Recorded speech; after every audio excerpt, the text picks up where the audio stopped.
topic, the auto renewals and monthly installments, a membership game changer, question mark.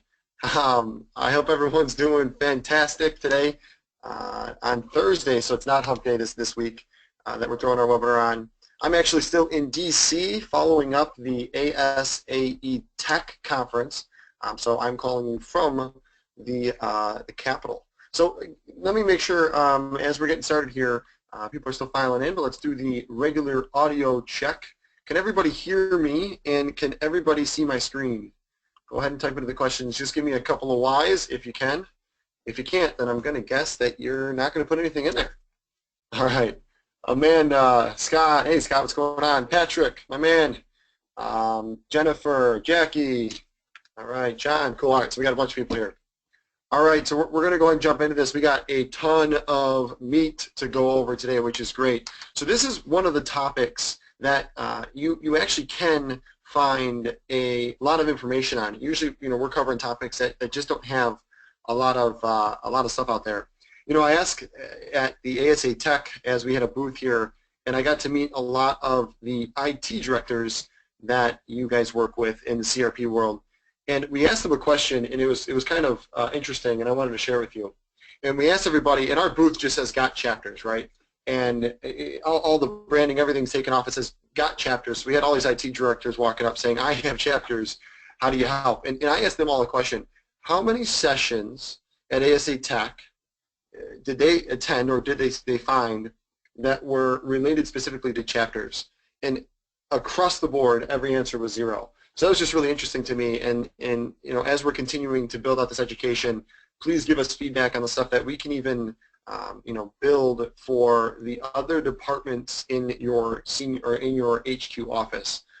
The IT directors, I think, could also use a hand. So if you guys see topics or things that you want us to go over, please let us know that. But I just thought that was interesting because you guys as CRPs aren't getting the love that we think you guys deserve. So. Today, you can see our theme is we went from penguins last week to polar bears this week. But part 1 was last week on joint membership. So if you weren't able to attend, there is a YouTube video out there, and we put the slides on SlideShare as well. So check our knowledge bank on billhighway.com, and you can find that. Obviously, tonight is part 2, the auto renewals and monthly installment conversation. I'm sure you guys at Senior or at HQ have had this conversation. And whether you're doing it right now or not, it's usually a topic. So we got a little bit of feedback last week, so we implemented it to this webinar. Let's talk about why this even is a topic, and we wanted to kind of highlight a national success story with it. Now, I want to forewarn everybody, not every rollout with auto renewals or monthly installments is a success, okay? And so today we're trying to depict why and kind of unpack that. But the American Occupational Therapy Association, they produce some of the results, and there's a link here that our team will drop into the chat for you to learn more from the story. But the results were early concerns that complaints about unexpected renewal charges would flood the HQ offices of the chapters, and those were completely unfounded. The plan participants were 27% more likely to renew after the first year than new members who didn't choose the payment plan option. That's a really cool stat. Today we're going to talk about measuring what we do with this and why you're doing it, because you're going to need buy-in from chapters and obviously your senior leadership. So today, as we're going through a lot of these numbers, we have a ton of stats to throw at you to kind of show what is working and not working out there. I want you to be conscious of what you would need to see for success, because I don't think that's the same for everybody. And then based on the success of the plan, they ended up offering the option to all their members. So this was a success story. There's others out there like this that we'll be sharing. But 15%, renewals up 15% among participants. We're doing a lot of these survey or interviewing a lot of CRPs, and one of the questions we've been asking everybody is their renewal rates. And these renewal rates went up by 15% among participants. Gosh, I want you to close your eyes and imagine if you could up your renewal rates by 15%, how incredible that would be. So that is a national success story. That's what we're trying to decipher. Is this right for you, whoever that is here on the webinar? Because all of you guys have, different structures there at headquarters with your chapters or your sections and your state association. So I actually got to meet Mark Jones here, the president of Insync Corporation, and there's an article that will drop that's a really good read on the auto-renewal reality. You're going to hear another term thrown out today, and that is perpetual membership. Because really what auto-renewal is now is the association world has mastered this annual membership that needs to be renewed every year. But a perpetual membership is kind of set it and forget it. We're used to this with like Netflix and Spotify and Pandora and things like that. But in the association world, this is obviously a newer topic. So we can work on more valuable services than being a billing administrative association. I'm not going to read the whole thing. I think the point that Mark was making here was let's get away from the non-essential, right? The non-essential membership value kind of tasks and reallocate our efforts and our people to providing value for our members. And I thought that was really interesting. And going off I got to make you guys laugh, right? Because you got to have a little fun in our webinars. So we got the polar bear going, hey Craig, oh that ain't Craig. Better play it cool. And I feel like that's kind of the whole perpetual membership and renewing. So our objectives today, and you guys, if you have attended my webinars, and I see a lot of people in here. I see Cindy came in, Claudia, I was expecting you. Please let me know if you guys have other objectives here that you want to learn today too. But today we're going to be talking about the benefits, okay? I think almost more importantly is walking through the pitfalls. There's examples out there of what doesn't work. And we have personal experience with this, so we're going to share a lot of that. And what we're trying to do in these webinars now is get you to action steps. So maybe some of you are here just to learn. Maybe you're interested in the topic. Maybe it's come up before. Or maybe you're at a different phase where you're like, no, we're looking to implement this in 2017. So go ahead and chat and let us know that, because we'd love to learn. Are you here just to kind of soak it in and you're one of those people like me that is constantly learning, and whether that's applicable now or later, or are you actually sitting here saying, gosh, we're doing this, what should we be making sure we're reading or learning and making sure we're paying attention to? All right, so as you guys answer that question, for anybody new, my name is Kyle Bazzi. I am the Director of Growth here at Bill Highway, a proud Detroiter, which is where we're headquartered. And Bill Highway is a technology built for CRPs, our component relation professionals. And we've been around for about 17 years doing some really awesome things for nonprofits. I've been calling Bill Highway the backup dancer of late for our nonprofits, because we look at ourselves as the behind-the-scenes kind of people that allow you guys to do more with your missional and impact work. But what I would also like to know, and this is something that was kind of one of those tidbits that jumped off at the page to me and my team when we were doing research on this topic, is a lot of associations that haven't surveyed their members maybe as much as they should, making distinctions. And as you're thinking through auto renewals, the topic is great, right? Especially if your dues are high, meaning that they're not a nominal amount like $50 a year. If they're a much larger amount, it makes logical sense, and there's a logical argument to make saying that monthly installments will make it easier for people to pay, and that's true. But there's a lot of questions and a lot of details that go around that. So one of the questions we always ask our clients that are looking to do monthly installments is, do you know who's paying your dues member? Is it out of their pocket? Is it professional development paid by the employer? And obviously there's other scenarios. But moreover, you might be able to tell me how it's done, but what are those breakdowns? Because those are very, very important. If an employer is paying a large portion of your members' dues, that's something you need to pay attention to, okay? All right, I love this picture right here. So help me help you too. If there's anything today, again, you want to learn about on auto renewals or monthly installments, let us know. Because if we don't cover it today, we have a ton of resources and case studies on this particular topic. So there might be something in there that we can share with you and send it to you after the webinar if we don't cover it. So please let us know. All right, so this is the Insync Corp. This goes back to Mark earlier, and they actually have a lot of resources on this, so I would encourage you to check that out. But the state of auto renewals. So member opt-in, and there's some really good stats here. So if you're taking notes, And we know as CRPs, you have to go make a story, or create a story, and make a case to senior leadership on why you should or shouldn't be doing this, let's say. I'm sure a lot of your chapters are saying, hey, we want to offer this, and you got to figure out the balance between, is it right for us, and how do I get senior leadership on it? But member opt-in. So on average, about 23% of members opt into automatic renewal at associations that said they offer it. Tokenization. This one surprised me, but just 14% of associations offering automatic renewal said they use tokenization, a payment card industry practice recommended for secure data storage. What I want you to write down is PCI compliance is wildly important. If, as consumers, we've seen the horror stories of Home Depot credit cards being hacked and the issues with that. If you're not the highest PCI level 1 compliant, you got big problems coming up at some point. It could be tomorrow, it could be next year, but they're coming. And what you want to try to do is offload that PCI compliance, however you do that. So write down PCI compliance. I couldn't believe only 14%. And what tokenization means is the credit card numbers are stored, and wherever they're stored in the servers, you can't read the whole credit card number. All you can see is the last 4 digits. So it's actually tokenized, so no one can come and write down your credit card numbers from the database. That's obviously a very simplistic explanation of it. And the cancellation, only 41% of associations offering recurring billing said they require members to initialize a cancellation instead of sending an annual renewal notice. I think the story being told here, if you read this blog post that we'll send, is the world is changing, right? And we're used to these kinds of annual or monthly or quarterly auto renewals.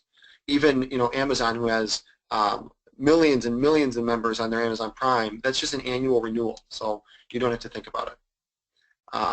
But what I want you to do as you're writing down these numbers is write down for yourself why you're thinking about doing it, right? Why are you thinking about auto renewal and or monthly installments? If your retention rate is under 90%, you're right, you need to do something. And so just be clear on why you're thinking that, because that'll help you kind of come up with a conclusion by the time we get to the end of this webinar. All right, moving right along. Yes, and the people that are asking, this absolutely will be recorded for everybody out there, because I know we're getting a bunch of questions for that. All right, on to the next slide. So why, and you gotta love the holiday spirit here with Santa bathing. You know he's not doing that right now, sunbathing. But why even think about these kinds of features, payment features added to your members? And we're going to be going over each of these at each level of the organization. So obviously it's convenience, the automation on it. So we're going to talk a lot about staff efficiency, and I see that the more successful associations, in my opinion, they care about staff efficiencies because that is a big part of retaining talent. Predictable revenue stream, which is huge, and then less decision points for your members. And so as long as you're providing value and they're engaging with that value, less decision points, meaning they have to manually auto renew at those touch points, which is usually annual. All right, chill out, I got this. So let's talk about convenience at National. When you read a lot of the resources we're going to send out to you as well, the staff efficiency in terms of the convenience for National. So now the staff can focus on bigger initiatives than renewal. But here's something that's very important, and we're going to go over pitfalls in a minute. As you're thinking about staff efficiencies, make sure that if you're talking to your finance team or you're talking to your IT team, rolling out a renewal process means writing new business rules, okay? So make sure that this isn't just, oh, we're going to offer monthly installments and we're going to throw that up on the website and you think that's it. Make sure that they understand that there are going to be new business rules written. And so the technology you use to implement this, you need to pay attention to the efficiencies, or most likely when it fails, what we see is inefficiencies that it causes on your staff. That's very big. And then chapter. Obviously your chapters, let's all get into the mindset. Let's take as much admin work off of their plates as possible. If we want to retain and attract the best talent as volunteers at our chapter levels, we got to get them to stop doing this kind of work that they don't like doing, sending renewal reminders or coding to the general ledger, so on and so forth. So the convenience factor here, when you offer these types of memberships, can take a lot of that work off of them. So that is a positive. And then the member. In this new age of the membership world, the auto-renew world, the membership is set it and forget it. Low amounts, if it's going to be monthly, you can do it quarterly. Low amounts where it's trivial to the member can absolutely be a positive for your association. But to set it and forget it, they don't got to touch it anymore. So ACCA is another good example that this blog post talks about. And 40% of new members chose the monthly auto-renew plan. So they roll this out, and 40% of new members, they actually chose this new option. If you're writing stuff down, here's some tips that you definitely want to write down from ACCA. Create a single dues rate. And we're going to talk about best practices later. The KISS methodology is definitely here. Keep it simple. Creating a single dues rate. Don't hide how much dues are, and make it easy to join. I think you guys heard me preach this a couple times. If your sign-up form, when I get to it, is a mile long and 37 fields, you're doing it wrong, okay? Now, I know it's not you, but necessarily. Maybe it is, but I don't think it is. It's probably someone else on the IT or the website, but it's got to be easier. Have the minimal fields that you need. So maybe that's name, email address, company, and then make them pay. And then step 2 is get to the rest of that information. Your conversion rates will go up, okay? And make sure to test that. All right. Please keep the questions coming. I see them, and we're going to get to a lot at the end too. So keep the questions coming. But those are some really good tips from ACCA.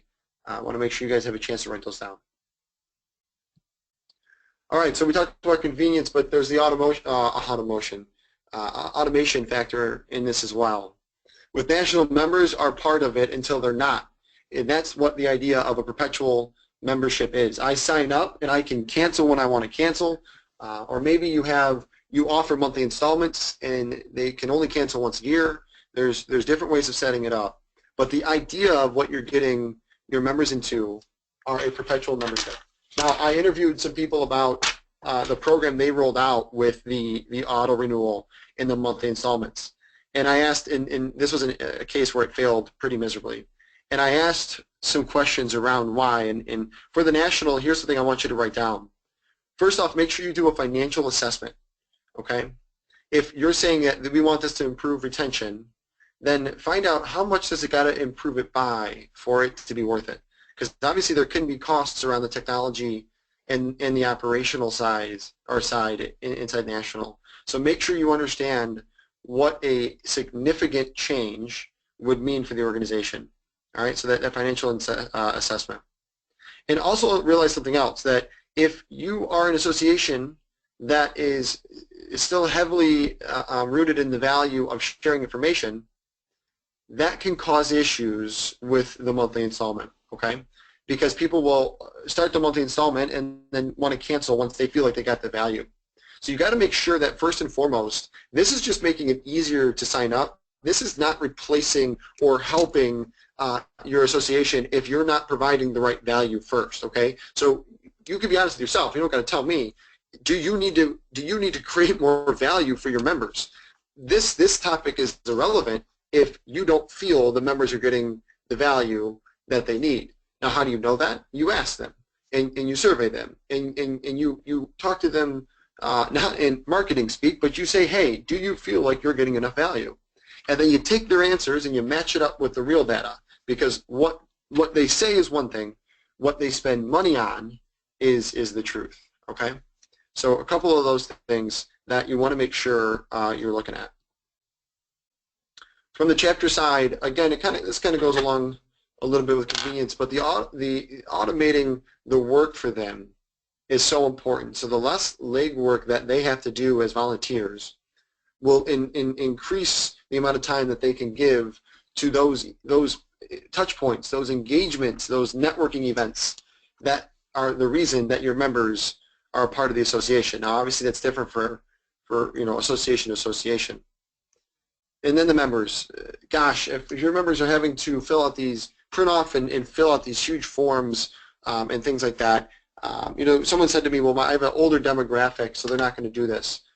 There's a truth to that. I agree. However, the fastest growing demographic right now on Twitter, and I learned this yesterday at AC Tech, it's grandparents. Grandparents are the fastest growing demographic on Twitter, believe it or not.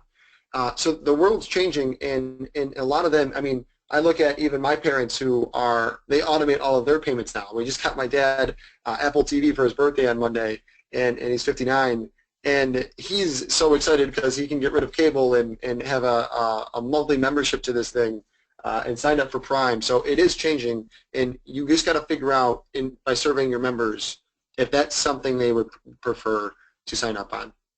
So here's another example, the ASCA, Osaka example, the monthly membership cost is more than the yearly. Let me pause there, because this is important. If you've never done monthly membership, your monthly cost annualized should be more expensive than your annual membership, okay? You have to incentivize still to the annual. If you're offering both, and that's an if you're offering monthly or annual, your annual cost should be less than your monthly total over the year. So for instance, that could be $10 a month, okay, or $100 a year. So $10 a month if I was paying monthly would obviously be $120. The $100 I could just pay up front, okay?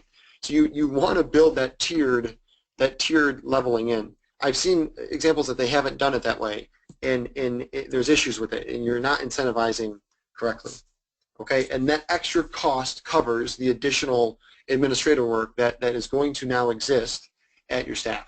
All right. So monthly amounts are more affordable for members paying out of their own pocket. Frame your membership as easy pay. That was a tip that came from ASCA, who has rolled this out to their association. Now, one of the benefits as an organization, right, and we always talk about, yes, you are a nonprofit, but that does not mean that you should not be making more money. Because the more money you have, the more impact you can essentially make, right? Nonprofit just means, let's be clear, you're not sharing the profits with shareholders. So predictable revenue streams has been something in the for-profit world forever, and something now with these monthly installments in more of a perpetual membership that is an interesting concept and allows you from a strategic level. So if you're making this case to your senior leadership, and let's give you a real example. You surveyed your chapter leaders, and somehow either you or your chapter surveyed your members, and you found that yes, overwhelmingly, let's just say in a perfect world, the members are like, gosh, we would love this, okay? We would love to have monthly membership or auto-renewals, so on and so forth. A way to frame it to your senior leadership to test this out is the idea of how healthy, and probably your CFO in particular, how much healthier would our organization be, or how much confidence would you have in our future if we had predictable revenue streams to build into your financial forecasts and modeling. So that's just a little tidbit when you're pitching to your senior leadership.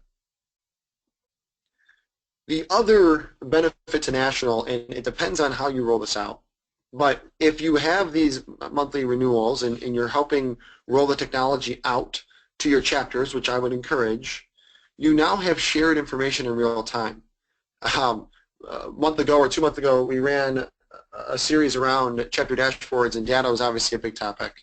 And we understand how darn hard it is to get membership information in a monthly format, let alone in real time. So this is an opportunity to roll out a feature that your chapters will appreciate, okay? And in that, you'll be able to get a benefit in terms of real-time data, for the system you're rolling out. This is a really good way to provide value to your chapters because your members want it, all right? And at the same time, get information if you don't already have that. Now, if you're a top-down and you're collecting everything up there, then you don't have that issue. But for the associations that doesn't exist, obviously that's a huge benefit, okay? All right. So going on to the chapters, when you think about the predictable revenue streams, it does allow for more support for your volunteers and staff, right? If you know within a certain standard deviation, which is what your finance team's job is, to look at what you guys will have coming in, you can now start making better hires, right? So you can say, as long as we continue on this growth, we know what our predictable revenue is for next year with these monthly installments. So now we can hire, you can hire one more chapter person in, Q3 and things like that. So that it does help you on that predictable revenue to hire and bring in more resources. And the member we threw in again, in what I would survey on and ask them for is be smart with your survey questions. Don't ask, do you want monthly installments, right? That's often a misleading stat with whatever comes back.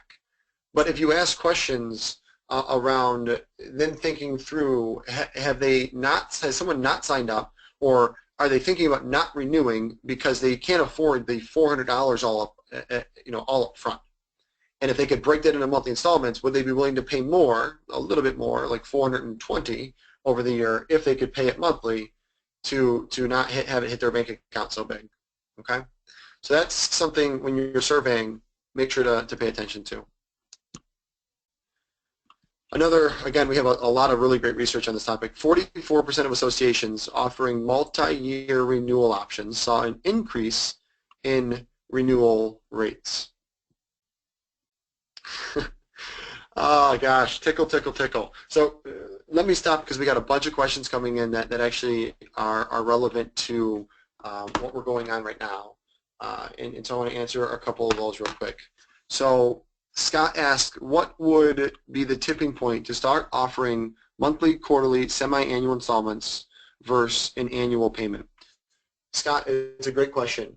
What I would do first, and maybe you have, is go to your members and let's come up with really great survey questions to figure out if this is something that they are interested in, okay? And will it make it easier for them to sign up, all right? Now, if they have their company paying, will their company even care, okay? So maybe everything is annual, but if a large majority of your membership is, let's say 50-50 is paid by the employer, the other 50% is paid out of pocket, all right, by the individual.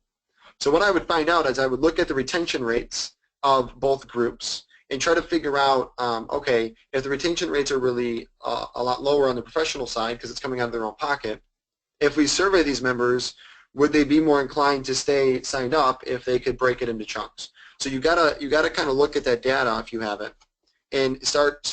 And if you don't have it, you gotta go get it. That's step number one. But once you have it, then start asking more intelligent questions around that.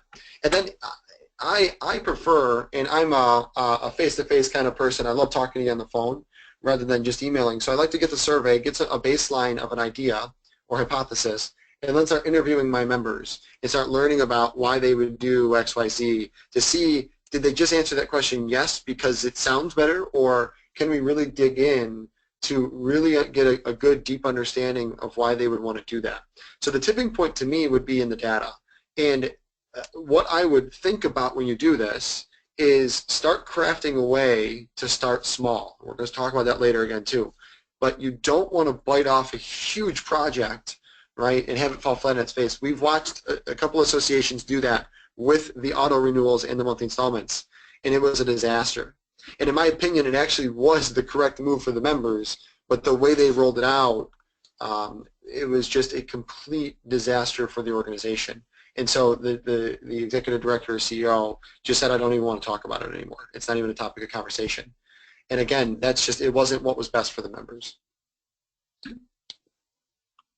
So you said that was a good point. I was leaning more to what dues amount would be a tipping point. Oh, good. Okay, I see what you're saying. So that's a good question. Let me ask you, this is a question I would have, ask yourself. So who are my members, and look up some data on them. How much money are they making a year? If you're a association that your members are in the financial world and their average salary is $150,000, the sensitivity to that pricing obviously would be a little more, if I can remember this from my economic days, inelastic, right? Meaning, $100 to somebody making 150 grand is obviously not the same thing as $80 even to someone making 50 grand. So I would ask questions around that to your members, and also you're able to look up that data. Look up that data on your actual members without even surveying them. So figuring out what their annual salaries are or their annual household income is public knowledge based off of a profession, and start figuring it out that way. And then what I would do is I would go and if you have, depending on the level of data you have, figure out where your retention rates, let's say you're looking at retention rates as the key statistic, figure out where your retention rates are really low. Maybe it's a certain demographic. Maybe it's a certain area of the country even. And once you kind of figured that out, that'll help you make that decision, depending on those prices. But yeah, as a general rule of thumb, if your annual membership is above a certain amount, that's kind of what you're trying to get to. So that's a great question too, though, and we're going to write that down and try to figure out if anyone else has done studies on the actual price points based off of. I would love to learn if there's a percentage of salary, right? If it's 1% of the salary is kind of like that tipping point. So we're going to write that down and see if we can get some more information on that. Great question. All right, so obviously, again, some of this information is just helping you kind of frame it up if you're going to pitch this in your leadership. But the idea of removing decision points from the process for your members, right? So value isn't as closely scrutinized, also provides a great opportunity for National to share throughout the year the value members are receiving. If every year I got to renew manually for your association, as a human, I'm going to sit down and try to think through all the value you gave me over the last 12 months. And I'm going to guess I'm going to be forgetting things that happened 8, 9, 10 months ago, okay? Whereas a perpetual membership, obviously that doesn't mean you can stop providing value. What it means is there's not that one big decision every year, which can often make retention quite a bit harder, okay? It's kind of like the gym membership. I'm choosing not to go to the gym, so it's really more of my fault. But I'm not going to cancel because I'm gonna work out next week. The reality might be different than what I'm saying, but the point is it's my choice as the member. Whereas when you give me, if the gym every year said, hey Kyle, please come back to the website, you need to re-sign up for the annual membership, I might say, you know what, I'm going to wait a couple months. I'm traveling a lot for work, and then I'll sign up, okay? It just causes more friction for the user. Obviously, the chapters, the staff doesn't have to spend as much time sending out things like renewal notices, and I'm sure you guys are well aware of all of the issues that exist for chapter treasurers when it comes to renewing annual memberships the old-fashioned way. And then members can't forget to renew, right? It's already taken care of. Here's a good example on this one, and this is why I love monthly installments when it's right for the association. I just got a new credit card because my other one was stolen. And I have services like Evernote and Dropbox that I subscribe to. I use those services every day, and it's 2 weeks later, I still haven't gotten around to updating my information on those, okay? It's not that I don't want to, I haven't, for whatever reason, found the time to sit down and update them. And I'm guessing I'm not alone in that. So if you are making your members take an action every year, they might even just be pushing it back a month.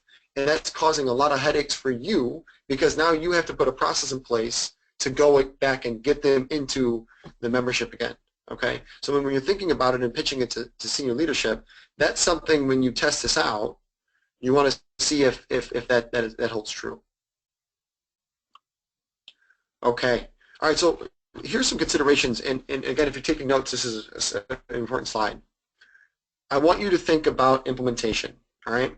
Because I think right now we all have a picture in our mind of like, oh, okay, so on our membership page or our Join Now page, it's just going to be another column or a row that says here's the benefits, but also you can sign up for monthly membership, right, or monthly dues. You don't have to pay it all at once, and you'll never have to renew. It's auto-renewal. It's not that simple. The implementation and the technology you're using is extremely important, okay? So make sure when you're doing this, and make sure that your AMS or whoever you're going through, there's a bunch of different options, that you are thinking through, does this not only make it very easy for the member, but does it make it very easy for my HQ staff and my component staff or volunteers? All right. So the implementation is extremely important. So don't just kind of bypass that part as a given. All right. And let me talk about implementation for one more second too, because you probably have some staff and your IT directors that, unfortunately, the acumen leads you to have less confidence in what they're able to do. Okay. So take it upon yourself to do some research and talk to other CRPs that have done this successfully and understand what went into the implementation process for them. So you're making sure that you ask the right questions and the intelligent questions to your IT team. It's probably a really good tip. Annual versus monthly. Scott, you kind of, with the money question, kind of alluded to this as well, because it could be monthly, it could be quarterly, it could be annual. I'm a big fan of keeping it as simple as possible, but again, that's going to come to the price sensitivity that we're going to survey for. KISS, keep it simple. And then dunning management. How many of you have heard of dunning management? Because right now you're doing an annual renewal process, right? That's been around in associations forever. But now with auto renewals, let's say on a monthly installment, there's issues around at any given time, 20% of credit cards are lost or expired, right? And now there's newer technology out there, and you guys, I think this is the only Bill Highway plug I've done in our 12 webinars, is the stuff that we do, and there's others that do it too, whoever you're going with, where we can automatically update the credit card information if they are issued a new credit card. It's called Account Updater.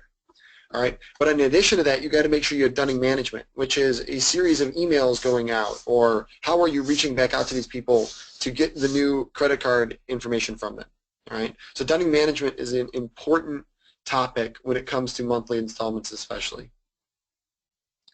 We said it before, but this one really is important, and again, it shocked me how few of the associations that were doing this had it. PCI compliance is of the utmost importance.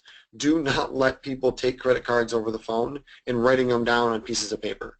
You need to have a fully compliant operation, and use a technology partner that's going to take the PCI compliance off of you. You don't want to have to deal with that, okay? Because you have to get audited every year from that governing body, and it's no fun. We talked about expired cards, obviously, already with the account updater. And as I feel like I'm always on my soapbox about this, find a way to start small, okay? Do yourself a favor. If you're thinking about doing this, give me a 2-page outline of your plan, of your rollout plan, okay? Send it over to us, and we will look at that and give you feedback, because we've seen so many associations and nonprofits that have done this, that they bite off the huge chunk, they don't manage the PR, and it turns into a nightmare for them, even though it's a value for their membership. Now, if it fails because the members didn't actually find value in it, that's one thing, okay? But if it fails because of how we rolled it out, it's a travesty, because it could have helped the members. And then lastly, you guys are aware of this, because as CRPs, it's your job to manage this between the chapters and the national staff, but trust is so important when it comes to talking about rolling this kind of stuff out, okay? So if you're not putting enough stock into building trust among your chapter leaders, then you could be in a world of hurt. I meet some CRPs that just get this, and they build relationships. Yes, there's the troublemakers at the chapter leader level that are just they're never going to be the buddy, I trust you kind of chapter leader. But you need to be making strides to get as close as possible with the group as a whole. If they don't trust you, that's a problem. Now, Kyle, what does that mean? Well, what it means is, how are you sharing information coming from headquarters? Are you one of those associations that says, here's what headquarters came up with, this is what we're doing, let's talk about how we can implement it?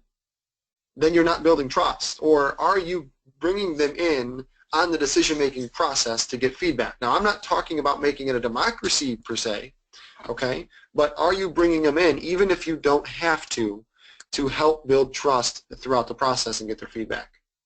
All right? So you'll hear, you're seeing more and more of this called the membership economy, right?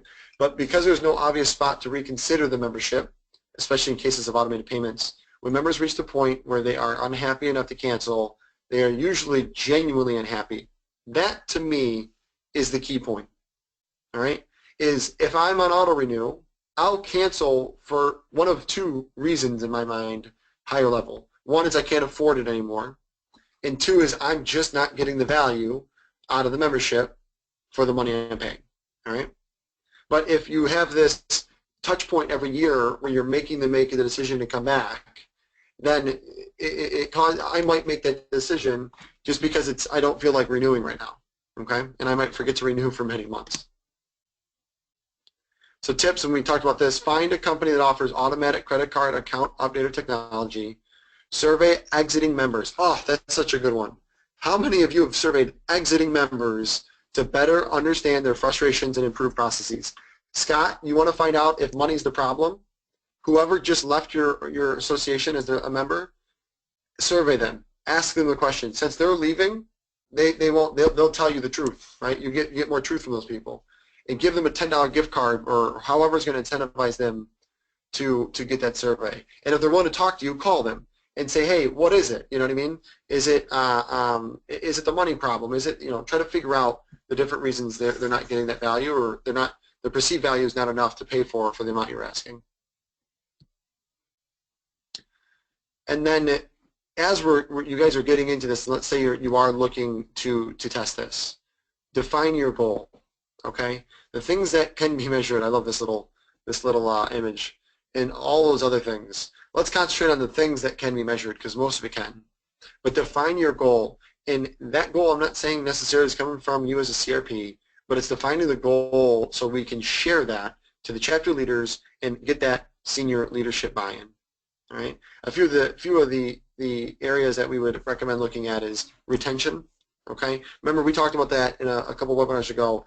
5% increase in membership growth is not as good as 1% increase in retention, right? Why? Because over time, you're not going to be able to grow as quickly if you don't have the retention that allows you to do so. In the beginning, it's fine, but you're going to hit this plateau point if you're not taking care of your retention. It's like putting water into a leaky bucket. Staff efficiency is another one. So are you measuring the hours that it takes right now versus after you implement a better system? And then obviously still looking at that membership growth and recruitment. Okay, so a couple of really good points here about other ways to increase renewals. So 71. Let's say we're talking about implementing something and we're post that. All right. So now it's not just black and white. It's not just one way of doing it. We see associations that have a much better process than others and chapters. The 71% of associations that extend a grace period 2 months or more. All right, write that down. Extending the grace period 2 months or more. Right? I've seen a situation where the grace period was very, very short if they did not renew or get their credit card information updated. Okay, the grace period was so short that they were just crushing their membership. All right, like I said, if Evernote canceled my membership rate and I had a discount on it, I would be pissed. I still want to sign up. I still want to re-sign up, and I know it's my fault. It's on me right now. But if they didn't have a grace period for me and they shut my service off, and let's say I lost my discount on it, that would make me reconsider even signing up again. So think about that grace period and look at some good benchmarks. So 69% of associations that include phone contacts as part of their renewal efforts have renewal rates over 80% compared to 44%. Are you collecting phone information? That is a biggie, right? We see a lot of stats around some amount of days, whatever it is. I think it's around 90 days before, let's say, an annual renewal. So let's say you're doing auto renewal, but it's still just annual. Calling up and saying, how are things going? Are you happy? So on and so forth. And then 66% of associations that use direct mail as part of the renewal efforts have renewal rates over 80% compared to 45%. So tips to get started. Gotta love the polar bear trying to act as a penguin. Tips to get started is evaluating your current process. Okay, evaluate your current process. Let's talk about testing options. So again, our team will be happy to give our time. Please no, we're not going to sell you anything. We're not trying to do that. We would love to just help. Is show us what you're thinking about how you're going to roll this out. how are you going to test these options? Because I will make you a promise. I'll connect you with other CRPs that have already given us the permission to send you over their way, and they'll talk to you about their process and why they were successful and why they weren't. And then we got to tell a story. So a lot of today's webinar with these stats is a good way to create a business case to present to your chapter leaders to get their buy-in, as well as presenting to your senior leadership. And then make sure you do not roll this out and just think that it's done. You got to measure success. And if you can't measure it, don't do it. And I'm serious about that. If you can't measure it, you don't do it. Your first thing you got to get in place is, how are we going to measure this? Okay? So if you don't know your stats right now, it's really hard to roll this out and know if it was even successful. Okay? All right, so we're going to get to Q&A here in just a second, but we've had so much fun in the last 4 months doing these webinars and creating this information. We are making a huge investment next year into a CRP playbook, a go-to resource for you guys. We've created such a cool community, and we've had a whole heck of a lot of fun, to be honest, with this education. But we got one more for the end of the year, and that's the top 10 takeaways for chapter-based associations. This is the top 10 takeaways for CRPs of the year. So if you missed any of our webinars, they all are recorded and on our knowledge bank. But we're going to go through a recap and kind of just talk about what did we learn about in 2016. And let's take a little bit of a look ahead for what's coming in 2017 for you guys. Okay? So we'll send out that link to get registered to it. And also, so we tried this out not knowing if you guys would take advantage of it, and we've had a bunch of people do it. So we're going to keep offering it. But we're calling it fact finders. So if you have a project or a challenge that you need help on, this could include, hey, I have a goal that was been given to me to do XYZ by next year, to maybe increase membership by XYZ, or I need to add 5 new chapters, so on and so forth. Let us know. Even if it's just saying my senior leadership's not on board, can you guys help me find more information around this topic to present to them? Send that over to us. We're dropping the link in the chat, and it'll be sent to you in an email. But we've had a lot of people do this, actually, and we've received amazing feedback. So what we're building right now is this huge Dropbox folder and subfolders on all these topics, and compiling all these case studies and resources for you guys, which when we launch our new website next year, we're going to make all that public. But if you have a current issue or project or challenge, or next year you're thinking of these 3 things to accomplish your goals, let us know, and we'll actually put together a little bit of a report for you and tailor it to exactly what you guys need. Okay? So we've had a bunch of CRPs take that, so we're going to keep doing it. And then, as always, I keep referencing it, but our knowledge bank is on our website. So go to billhighway.co or .com, click on knowledge bank, click on associations, and you'll see all of the past webinars that we've done. You'll see reports and webinars that other people have done that we thought were useful for you, so on and so forth. All right, so we do got a lot of questions to get to today.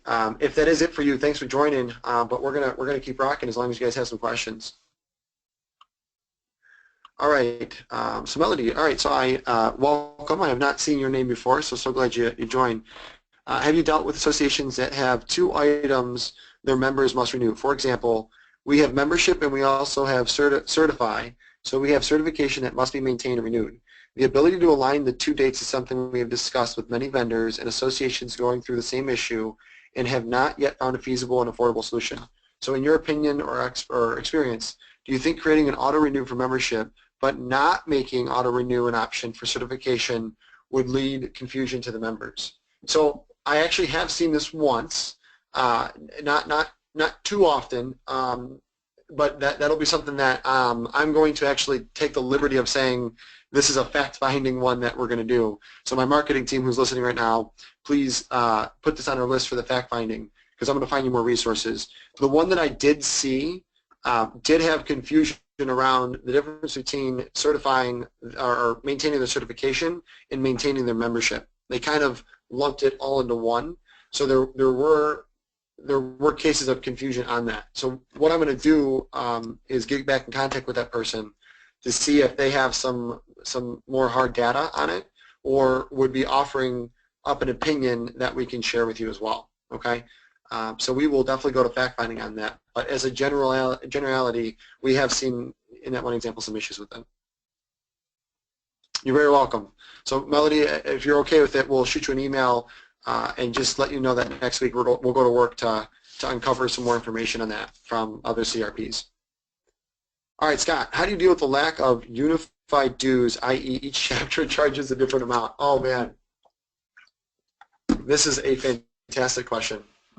So, Scott, this is my recommendation, and it doesn't mean that you're going to be able to get it done, though, okay? Gosh, only if everything could be so easy. The problem, Scott, you're right, this is a huge issue.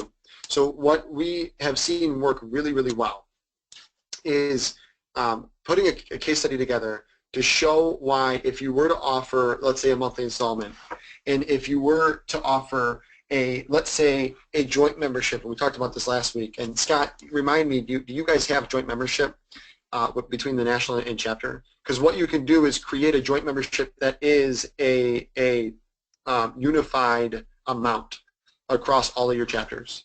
And what you can also do, and we run analysis on this for our clients all the time, okay, is what chapters are underpricing the membership and which chapters are overpricing the membership. And again, I know this isn't easy, but then you can educate your chapter leaders. You can educate them, and again, I would start with the early adopting working group on this, but educate your chapter leaders around the concept of, and I wish I had a whiteboard in front of me with you, is it's not about the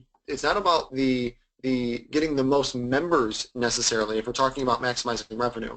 It's where is that efficient point between the price and the amount of members willing to pay it that you will maximize the overall revenue, okay? So teaching that to them is something that if you can get them to buy in on that, you can usually make a logical leap to ask them to test out a unified dues amount. Now, some of them might have their own dues and membership types, and so that causes issues, but you just chatted in saying you do, but not all participate.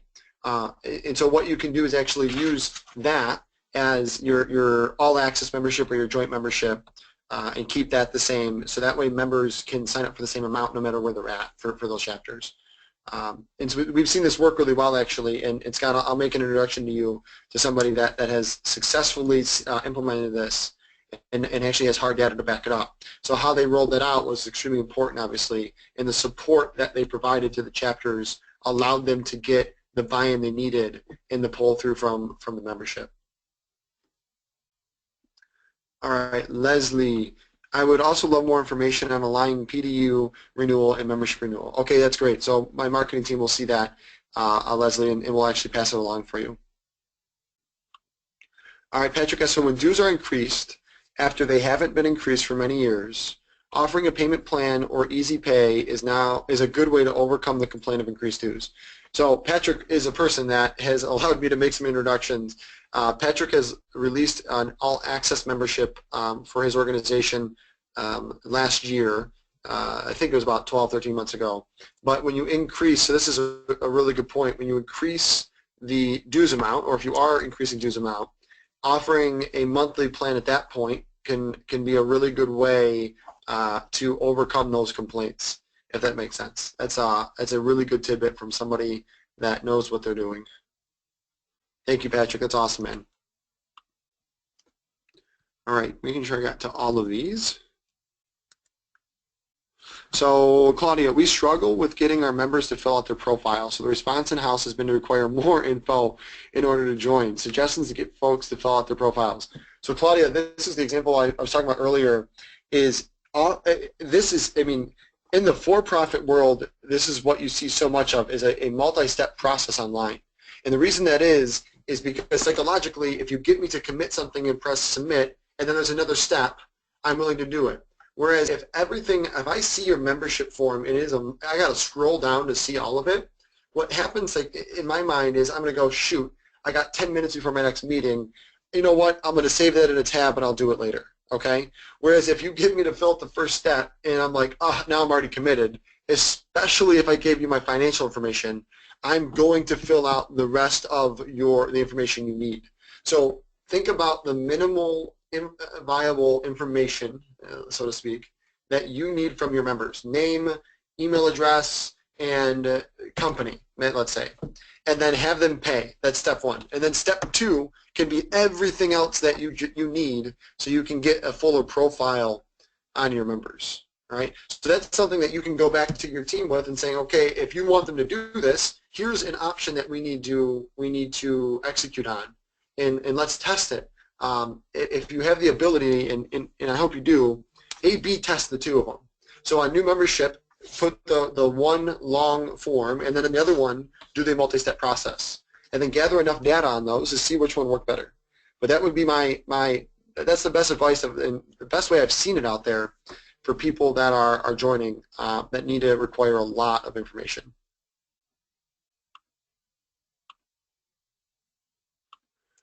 All right. I want to make sure that we got through all of these. So Jeremy said monthly recurring billing is a time suck for us. There has to be a better way. Jeremy, I'm not sure if you're still on here, but I would love to follow up with you to understand what that time suck is, because I think that is kind of where the rub is. There's ways of doing it where it's not a time suck, and there definitely are a lot. We see a lot of associations roll it out where all of a sudden becomes this huge burden on either the volunteers for your chapters or the HQ staff. So if you want to submit to us that process, we can show you bits and parts of it that we've seen other associations improve and take that work off of you. Because you're right, this is the problem. You can roll it out, the members love it, and it crushes your time, especially the finance staff at your association. There's something that you guys your finance team will run into called deferred revenue now. And deferred revenue is often a very big burden for your finance team, but it doesn't have to be. It actually can be automated a lot easier. But if you get audited, or your CPA firm comes in during tax time and goes, holy hell, you guys are not calculating the revenue correctly for when it's supposed to be delivered on the accounting side of the house, it can be a big, big problem. So Jeremy, I don't know if you're on here, but we would love to learn more from you. Claudia, that's a great suggestion. I'll pass it on to our IT folks to see if we can change the route for registering. Yeah, and Claudia, I know you and I have communicated quite a bit. I'd love to show you how that works too. So let's hook up next week, and I'll walk you through a couple examples online of what it looks like. So maybe that can help serve as an example for your IT team. All right, folks, it is only a couple minutes at the top of the hour. Thank you so much for joining. If we don't talk to you guys again, we truly wish you a Merry Christmas and Happy Holidays. It's been so much fun and a true blessing over the last few months to get to know so many of you guys, learn your stories, and we are super excited to continue to invest in this education next year, and we are going to step up our game. I actually just saw a new type of content called a deep dive that our team's doing this morning, and I was going bonkers. It was so cool, and it's actually on chapter ROI, so we want you to use this to be able to go to your staff and say, look, chapters are worth it. We just got to invest in them. So we're trying to build out those tools for you guys to make your life a lot better, okay? So use us as your backup dancers, and you can hopefully make your life a lot easier. So either way, if we don't talk to you again, so great meeting you in 2016, and looking forward to a brand new year, helping you guys build stronger chapters and making a difference in the world. Have a great day. Email us if you guys have any questions or need some help. We're here for you. Talk to you later.